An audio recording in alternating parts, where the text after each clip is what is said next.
So hello guys, welcome to my blog. तर आपण सगळे कसे आहात? ठीक आहात ना? तर चला आजच्या ब्लॉगला सुरुवात करूया.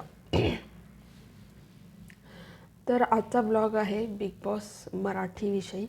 लवकरच आपला लाडका बिग बॉस आपल्या भेटीस येणार आहे. Big boss season 6. त्याची तारीख जाहीर झालेली आहे. हा बिग बॉस सीझन 11 जानेवारीला रात्री 8 वाजता कलर्स मराठी TV वर व जिओ हॉटस्टारवर येणार आहे. तर सगळ्यांनी आवर्जून या बिग बॉसला चांगला प्रतिसाद द्या. आता बघूया काही पॉईंट्सविषयी. तर प्रेक्षक काही नाराज आहेत कारण त्यांना रात्री 8 वाजताचा टायमिंग नको आहे. कारण रात्री 8 वाजताला सर्वजण बातम्या बघत असतात, काही गृहिणी स्वयंपाक करत असतात. जनरली 9 वाजता सगळेजण फ्री होतात. तर सगळ्यांना हवं आहे की 9 वाजता बिग बॉस यावं. तर प्रेक्षकांची हाय डिमांड असेल तर नक्कीच बिग बॉसचे मेकर्स टायमिंग चेंज करतील. कारण एकदा असं झालेलं की बिग बॉसचा टायमिंग चेंज झालेला होता. त्यामुळं कदाचित बिग बॉसवाले टायमिंग चेंज करतील. दुसरं असं की बिग बॉसचं 24/7 लाईव्ह दाखवायला पाहिजे.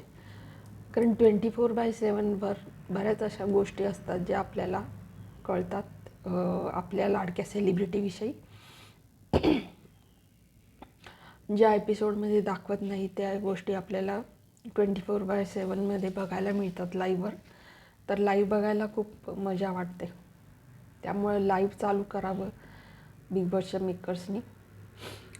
आणि तिसरं की तर बिग बॉसच्या संभाव्य स्पर्धकांविषयी.